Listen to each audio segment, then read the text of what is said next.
ಸರ್ವೋಚ್ಚ ನ್ಯಾಯಾಲಯ ಇಂದಿನಿಂದ ಆಗಸ್ಟ್ 3ರವರೆಗೆ ವಿಶೇಷ ಲೋಕ್ ಅದಾಲತ್ ಸಪ್ತಾಹ ನಡೆಸಲಿದೆ.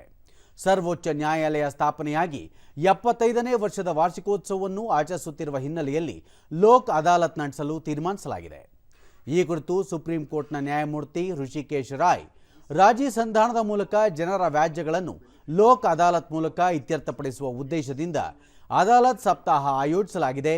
ಇದರಿಂದ ಜನರ ಸಮಸ್ಯೆಗಳನ್ನು ಸಾಧ್ಯವಾದಷ್ಟು ಮಟ್ಟಿಗೆ ಶೀಘ್ರ ಮತ್ತು ಸರಳವಾಗಿ ಬಗೆಹರಿಸಲು ಸಹಕಾರಿಯಾಗಲಿದೆ ಎಂದು ತಿಳಿಸಿದರು.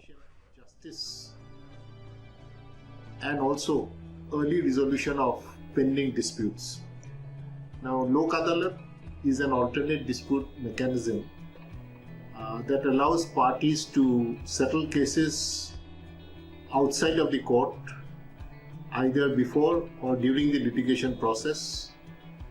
Lok Adalats, as the name itself suggests, functions as people's court, providing speedy and efficient justice.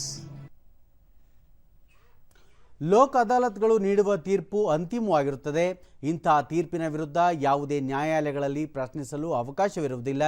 Lok ಅದಾಲತ್ಗಳ ಮೂಲಕ ಬಹಳ ವರ್ಷಗಳಿಂದ ಬಾಕಿ ಉಳಿದಿರುವ ವ್ಯಾಜ್ಯಗಳನ್ನು ಇತ್ಯರ್ಥಪಡಿಸುವ ಅಗತ್ಯವಿದೆ ಎಂದು ಇತ್ತೀಚೆಗಷ್ಟೇ ಸರ್ವೋಚ್ಚ ನ್ಯಾಯಾಲಯದ ನ್ಯಾಯಮೂರ್ತಿ ಡಿ.ವೈ. ಚಂದ್ರಚೂಡ್ ಅಭಿಪ್ರಾಯಪಟ್ಟಿದ್ದರು. ಈ ನಿಟ್ಟಿನಲ್ಲಿ ಹಲವು ಕಾರ್ಯಕ್ರಮಗಳಿಗೂ ಚಾಲನೆ ನೀಡಿದ್ದಾರೆ ಎಂದು ಅವರು ಇದೇ ವೇಳೆ ತಿಳಿಸಿದ್ದಾರೆ.